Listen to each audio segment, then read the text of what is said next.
конструктивна, да биде надпартиска. Четврти ден денеска се јавам за збор и викам луѓе да трнеме партиите на страна да видиме што барат граѓаните. Господин Велковски, ние сме го убедувале, ама па точно е тоа. Па ние ви убедуваме да прифатите. И точно е тоа ако ми кажете вие мене, еве од владата дојдоа, разговараа, направивме инклузивен буџет, опозицијата беше вклучена уште во октомври кога почна да се прави буџетот, тие се средствата да видиме што може да направиме. И не кажавте дека за 4% е намален буџетот во животна средина од лани, подошно 3,94%. Е намален. Ние немаме зголемување на буџетот, имаме намалување. Најодговорно ви тврдам, не мора. Значи, тие се бројките ги пишува, има анализи направено. И тоа е факт, и од тој факт бегање нема. И точно дека ние ве убедуваме. Дали знаете кога ние ќе направевме една морална стисфакција на невладиниот сектор и на граѓаните? Тоа што ви го зборував уште завчера. Кога ќе кажевме вака, привремени вработувања нема зголемување на ставки.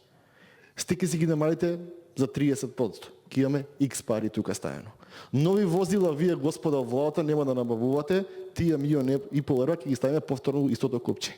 Нов мебел вие, господа владата, нема да набавувате и тие пари ќе ги ставиме истото купче и ќе кажеме, луѓе, оваа држава е сиромашна, ние се наоѓаме во корона криза, економијата не ни е розова, што субјективно, што објективно, тука е неспорно, ама еве од овдека на вистина скративме и тие пари ги даваме во заштита на животна средина и природа.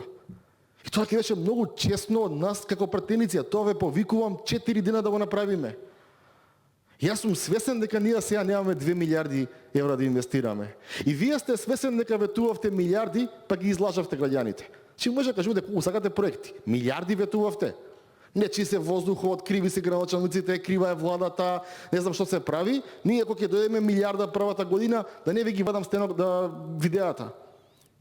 И знаете дека е така, сега сам како политичка партија. И сега, што се случува? Место да дадеме морална стисфакција, дека на вистина сме скратиле, дека на вистина ова собрание работи во интерес на тие што го гласале, ние си ја слушаме што ќе ни каже владата. А не може, господине Велковски. Не може тоа да го прифатиме дека е така. Ми зборувате за вештачките езера. Јас сум многу повеќе загрижен за Преспанско езеро и тоа ви го зборував уште во ребалансот. Денар не ставивме во ребаланс за Преспанско езеро, денар не ставаме сега за Преспанско езеро, природно езеро, национално богатство ни го снемува. Ние се правиме како ништо да не се случува. Контролираме 2/3 од езерото, а една Албанија која што контролира само 20%, имаше интерпелација за министерот за животна средина во рамки на албанскиот премиер зошто ја снемува водата во Преспанско езеро. И се вие ми зборувате за вештачки езера. Тие ќе се наполнат кога тогаш. Ако помалку правите струја, ќе се наполнат. А тоа е вештачко езеро. Што правиме со природни езера, господине Велковски?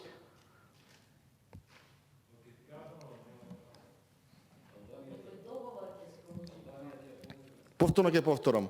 На крај завршите дека ќе имате за ветерници, за сонце, ако се тие проекти добри, ако се тие проекти издржани и ако се тие проекти во интерес на граѓаните, јас ќе ги поддржам, бидејќи јас немам проблем да поддржам нешто што е добро.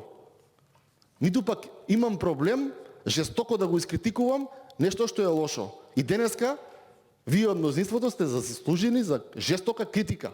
Ама не само денеска. Тоа ќе тае 365 денови. Бидејќи 365 денови ќе се молиме да дувне ветар, ќе се молиме нешто да се случи да се рачисти воздухот и да каже после Јани Македони 3 дена напред имаме чист воздух. Тоа е суштината. Збор побара заместник министерот за финансија.